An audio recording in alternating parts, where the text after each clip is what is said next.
Hey, it's Donny. Number one thing you need to work on to become a good rhythm player is your dynamics. And anybody can work on this from beginner to advanced. You can always improve your dynamics. And one of the number one tips for beginners, you don't need to play all six strings. We'll get into that. And we're gonna show you how this works and how effective it can be. So sit back, grab your guitar, and let's dive in. There's so much you can add to a song or add to just a basic chord progression by just playing with some dynamics, with some picking accuracy, with some palm muting, with some softer touch, with some heavier touch. There's a lot of different things you can do that can really make a song have a lot more feel to it. And the reason this is so great in a band setting is because if you don't have dynamics, you can be playing, if you're just strumming as heavy as you can be playing too loud for if you're supposed to be playing the rhythm part while another guy is soloing.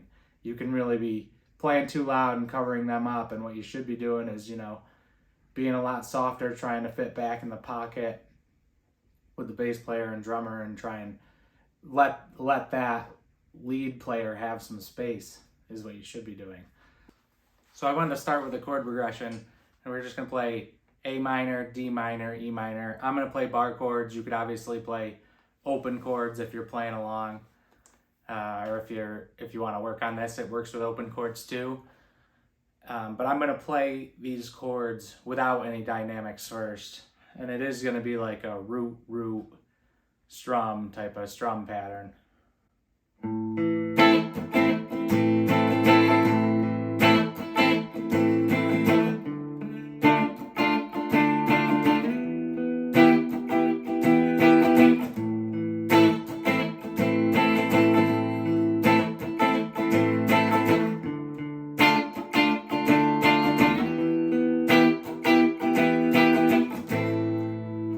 So that's without any dynamics. Basically, I'm playing all six strings. I guess I'm not strumming as hard as I can, but I'm not trying to strum soft. I'm not trying to just hit certain strings.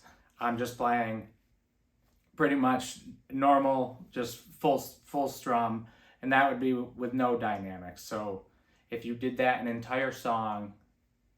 entire song you play just like that, there's not going to be any range to it, right? It's going to get boring when there's a lot of little things you can just do to add to that basic chord progression and make it more interesting.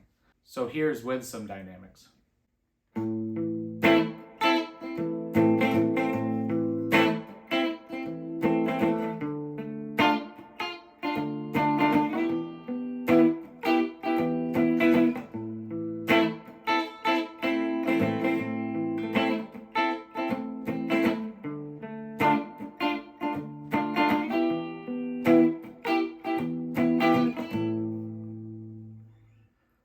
So that's just a little bit that you can do. What I was doing there is adding some palm muting. So it's not so open. It just deadens it a little bit. So that's a big part of dynamics is palm muting. And another thing I was doing is I wasn't palm muting on some of those upstrokes, but I was only hitting, like, let's say the top three strings or the middle strings. So it just adds a little instead of just playing all six strings the whole time. And when I was palm muting, I was also not hitting all of the strings. I was basically staying on the lower strings. And I'm not thinking, okay, I'm only gonna hit like the E, A, G, or E, A, D, and G string. But that's just kind of what ends up happening. I know which part of the guitar I'm trying to strike, whether it's high, low, middle. I'm not trying to strike all six strings. I'm just trying to add a little flavor to it.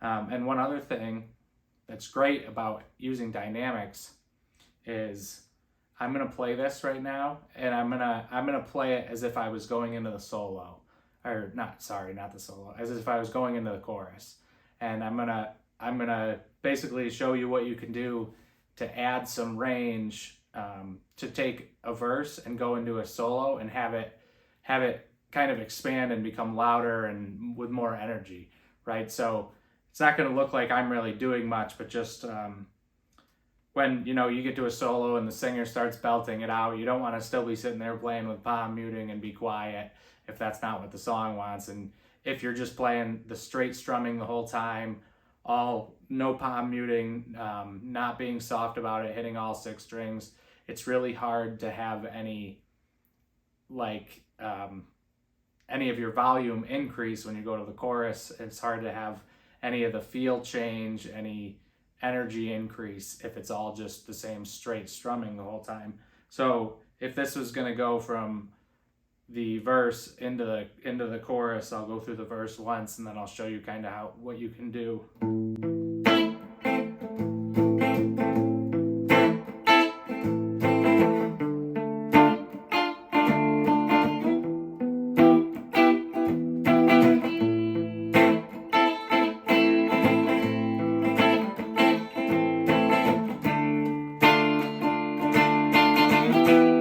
Then you can open it up.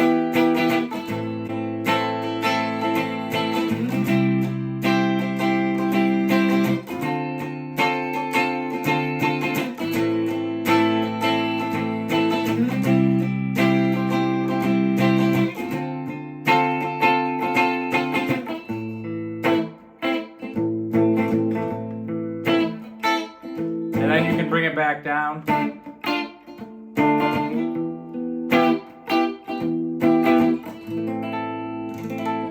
And one cool thing you see bands do sometimes is like they'll solo and maybe they'll like bring it up and it'll be faster licks, the more drum fills, and then immediately when that solo drops out, they'll all just bring it way back down, and they're not touching the volume knob or anything, they're just coming from that peak and they're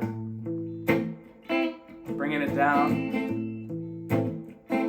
Softer strumming.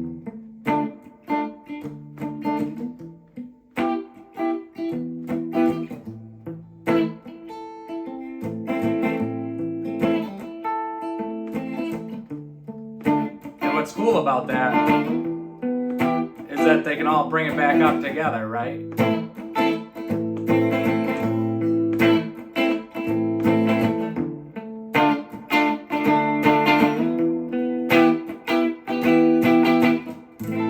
And then maybe go back into the chorus or back into the verse, however the song structure goes. But they can bring it down after like a peak in the song with dynamics, and then slowly bring it back up to where the whole band grows together, and then the whole crowd goes crazy, and everything's great, and it's all dynamics that they're using to add that feel to the song, whether it's getting quieter or getting louder. And these are all things you can work on from the beginner stage, right? And this will make you so much better. And the next thing I wanted to talk about with dynamics is if you play in a band or with a looper pedal. And I'm just going to show this with a looper pedal. We'll basically show what it's like if you're strumming too hard the whole time and the person soloing is fighting to get over you, versus if you're playing with dynamics and giving them space and room to use their own dynamics and their own add their own volume control to it, just based on how hard they're playing their solo. So if you were in a band and you had somebody else soloing, or if you're playing by yourself and you have no dynamics and you're strumming too loud, this is what it would sound like.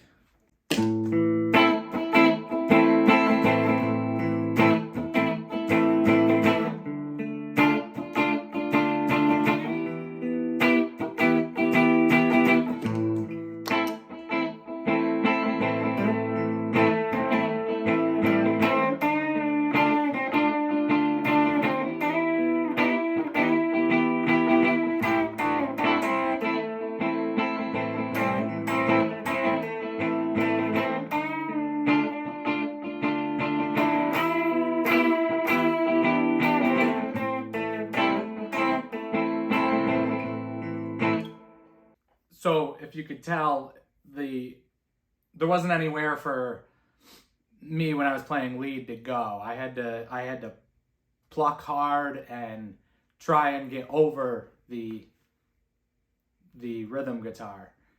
And that can be a problem in a band setting, right? I mean, you can turn up your guitar obviously while you're soloing. If you don't forget to turn it back down, then you're going to be louder when you get back into the song. When you stop playing your lead, you're going to be louder and not really fit in, and then maybe the rest of the band starts turning up, the whole thing gets louder. That can be messy. I'm guilty of that. It's not ideal when you're just getting louder as the set or the session progresses, right? You don't want to do that. Obviously, you can play with your volume knob. That can give you more dynamics too.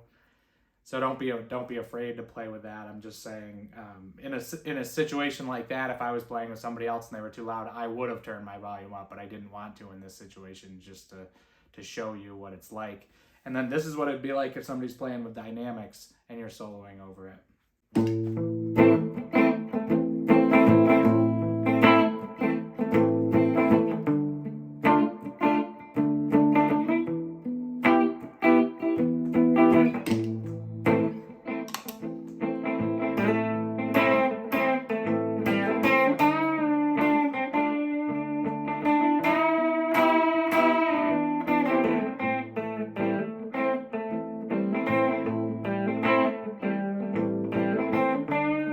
So you have a lot more room to play soft. And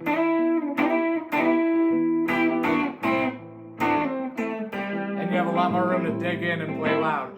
So you as the lead player, or whoever the lead player is, has a lot more room to add dynamics as well.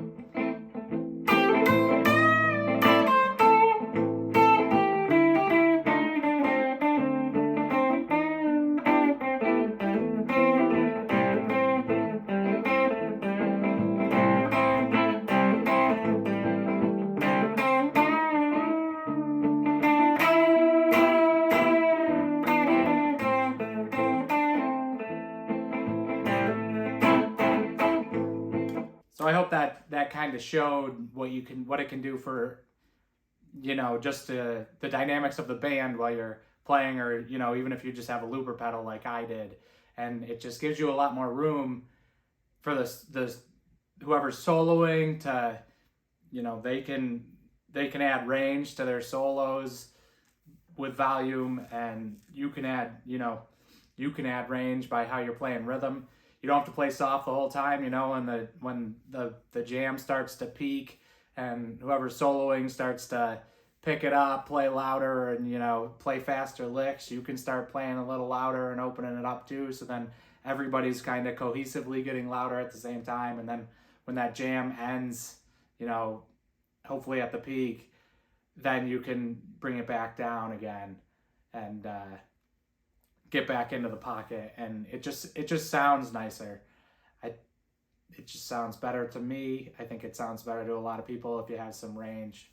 This is just one of the number one things I think that you can work on right away. You can work on it with every song you're playing. It's going to help the singer out if you're not playing louder.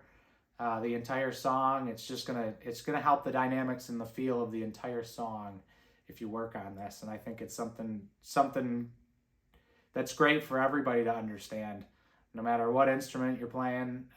Whether you got a drummer, you want them to play with dynamics. You don't want them just hitting the kit as hard as they can the whole time.